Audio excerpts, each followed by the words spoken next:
urasengeye Nottingham Forest na Everton, Chelsea na Bournemouth, Burnley na Newcastle. Isaa 4:15 Manchester United barakira Wolves. Hanyuma Arsenal barakina ikipe ariko bavana nkene munsi gori izi nkino bari mbageze muri Tours ni bamaze gutanga none gute batabira muri 15 kuri izabaye kuri 15 ijoro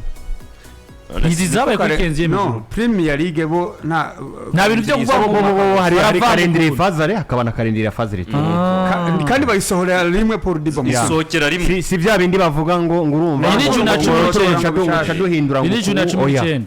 ni juna 38 Nesi Disney fare Disney na 38 ahubwo iyi ni intuze indwi ya nyuma ya fazana ngira nero kandi 38 isi juna 19 Nesi ngino 19 uyu munsi ni juna ya nyuma baca bajana kuri gute none juna ya nyuma hariko aba marotour ya Disney ibintu byancanze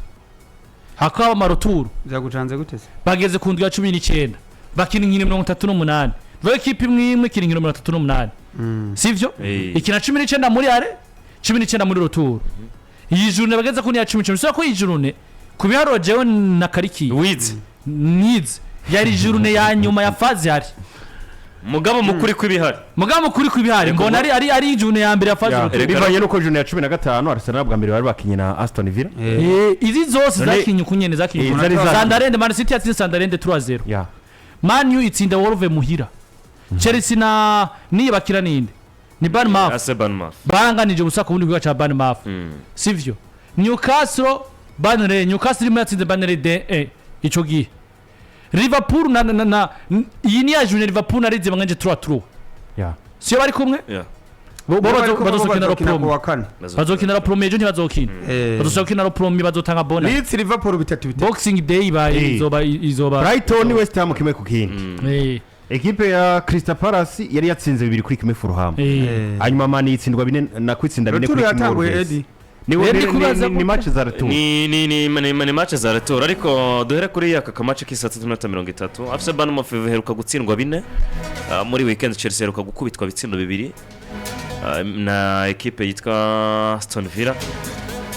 Enzo Maresca n'abahungu biwe hari cyo bafise bona Patrick cyo gupresenter imbere ekipe ya Bournemouth mu gihe muri uyu mwaka tubona ari ibintu byabo ari babura baje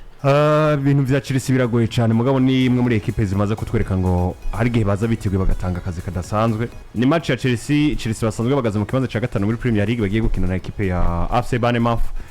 imwe muri ekipe ubona ngo zigeze kugira project nziza mwaka uheze ariko uno mwaka ivyabo bisa n'ibiriko biragenda bigabanuka buhoro bivanye n'ikibanza bahagazemo canke isuko bariko baritwara muri Premier League kubera ko Bournemouth ngino sezo bamaze kubahagaze mu kibanza ca 15 mu nkino zigira kuri 10 mazitanu bamaze gukina nako n'umunani bamaze gukina ni equipe imaze gutsinda match zigira kuri 5 gusa no sezo numwe mu migwi uravye na match zigira nko kuri 5 bariko gukina batigeze baronka intsinzi uretse kunganya gatatu ndetse no gutsinda inshuro zigira kuri 2 gukina hagati ya Chelsea na Bournemouth ntivyakabaye je ku ruhande rwanje ari ibintu byo kwiyumvira ko ngo ni equipe itsinda kubera ko Chelsea ari equipe nkuru mugabo bivanye no guhindagurika kuba mu mugwi wa Chelsea ndetse na Mariste atanguzwa n'umugabo witwa Enzo Maresca ndi ibintu vyama bitera makenga ngo uyu munsi naho Chelsea baraza gutanga iki mu rukino rukomeye kubera ko match yose bashobora kuza bakayitwaramo nabi Chelsea numwe mu migwi je ku ruhande rwanje mba mbona ufise liste zikomeye nubwo bafise defense itameze neza bagiye gukina na Bournemouth yatakaje muri defense yabo mukinyi yitwa Huijsen na muri club ya Madrid equipe ni equipe mwakoweze yarabomotse iri kugira saison bivanye n'uburyo yabomotse batakaje Dean ndetse nuno musura agiye kwa Paris Saint-Germain Zabarny sivyo batakaza Milos Kerkez agiye kwa Liverpool sivyo batakaza mbona hagiye mwene wabo Kerkez wa Bournemouth yagiye uriya niyo mpamvu burya equipe nini zirawe gukinira bro sivyo batakaje baratakaje n'agasore bita akasinzi ko bakora yagiye kwa Brentford Krupi karakomeye Krupi se no batakaje no bazanye uya bamutije kwa Ruriyo Krupi Junior Krupi agiye kwaruriya gute ryari mu bitsindo bine vya Manchester United yaratsinze mu gitsinda nivyo ahubwo bagurishije ntuzuyu uyu ariko arakina muri Burkina Faso bamugurisha muri Brentford inde Watara Watara ego Chelsea rero nimwe yagiye gusubirira uyu yagiye kwa Manchester United muri Brentford yasabwa guhosha kago Chelsea kubera ko Chelsea ni equipe ikomeye muri Burnley Jadon Anthony n'abakinyi benshi atakaje Jadon Anthony bisa no yavuya apu Jadon Anthony ni yavuya sure abaneze reka twibandanize katura Chelsea umunsi naza ko afise kokohera naza ko afise yavuya hato Burnley yamuguze mukuye kwa Bournemouth miliyoni 9 n'ibihumbi 500 Jadon Anthony mwakoreze canke ya Varane pasi hari rero premier juillet ni hirya yejo n'uno mwaka sivyo ni equipe yatakaje magana nabonye bandi zo bitwa Karen McKenna mugabo bo baramudugije barinjije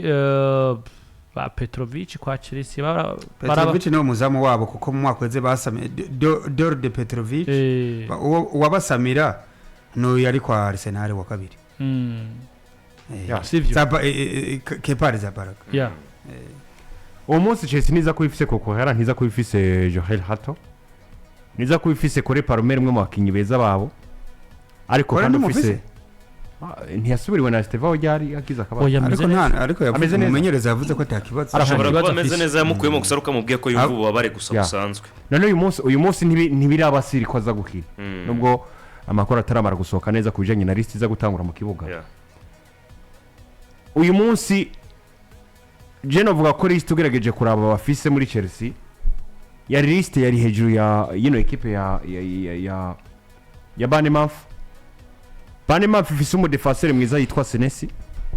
ariko kandi ugerageje kuraba bijanye na Senesi nawe nyene yari muri radar za Barcelona mugabo ugerageje numwe mu bakinyi maze no gutanga na assist agera kuri 3 no sezo ariko ugerageje kuraba kubijanye na no kuntu biyubaka defensivement the best player wabo ni Semenyo coco Semenyo we ibitsini 9 na passes 3 mu nkino 10 wewe tegerezwa kubera ko n'umukinyi akomeye nimwe muri equipe zishobora kukubera zibi cyangwa zishobora kugutsinda kubera ko je nasanze bafise nivyo baratsindwa mugabo nimwe muri equipe ubona ngo ntibakina bya bizankino zugaye ngo turi equipe nto turi kengera imbere ya Manchester City turi kengera imbere ya Arsenal cyangwa imbere ya equipe nka Chelsea baragukina vraiment bakakwataka atakibazo na kimwe bafise ni wabatsindura batsinda mutabatsinda naho bagabo banatakaje abakinyi benshi bagiye muri CAN ntibatakaje uretse nka Amin Adli yagiye muri Maroc ndetse na kanagazo yitwa Enes Unari kagiye muri Tunisia uyu munsi aza kuba ari match ikomeye Chelsea nibataba amagabo bashobora kuyitakaza canke bakanayinganya kanatsinda kubera ko Jano hari umusatirizi mwiza mba ndahatinya buri gihe nashishira mu nkino za Premier League ziba zifise abakinyi bose canke se ziba zifise equipe zose ziba zizi gukina kuko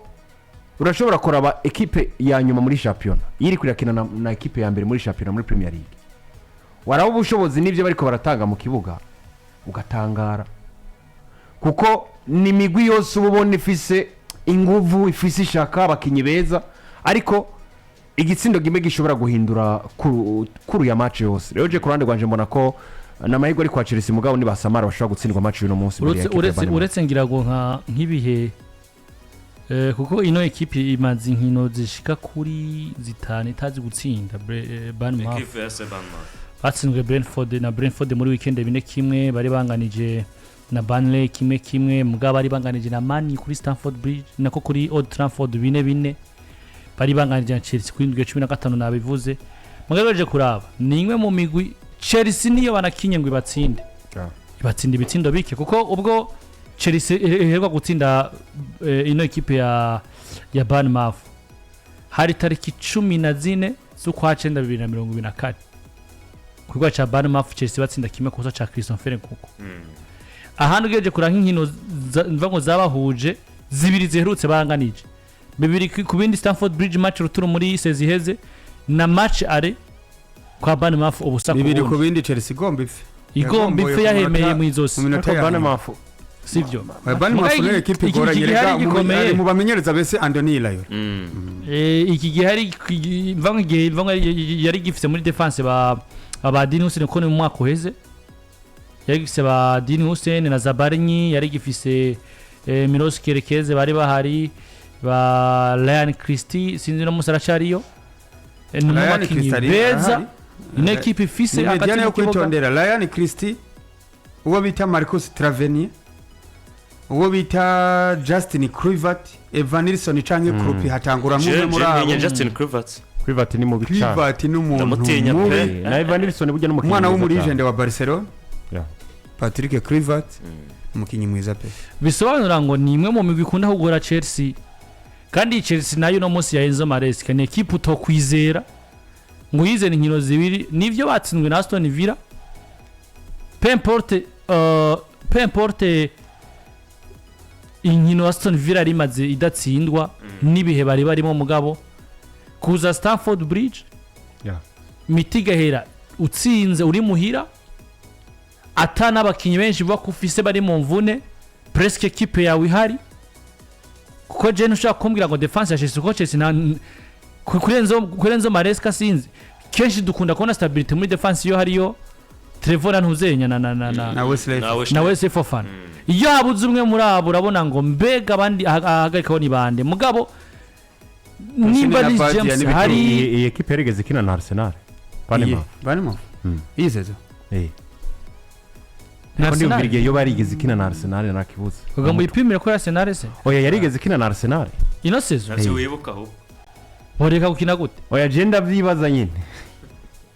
cyagenze gute iyo match ya Arsenal na Bournemouth Arsenal Bournemouth ni equipe no yitege Chelsea gusa Bournemouth ni equipe buri muntu wese bahura si minza ngombye gupima mugabo ni kintu naniyumviriye kubera ko sinibuka match no naravye Arsenal na Bournemouth ubwo nivyo kurondera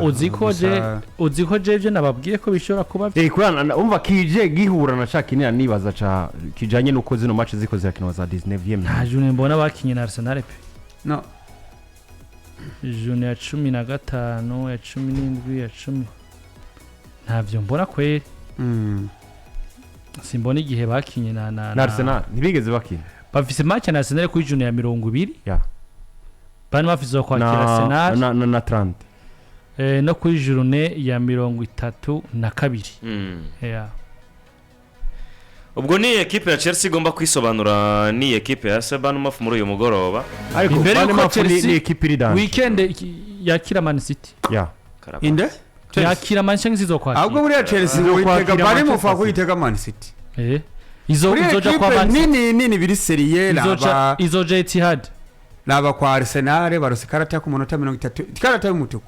ku munota 39 ariko barahahagarara bani mufuno yitega gusumba Joe Man City ino match ni match Enzo Maresca ateza gutsinda kuko barava kwa baraja kwa Man City Chelsea bace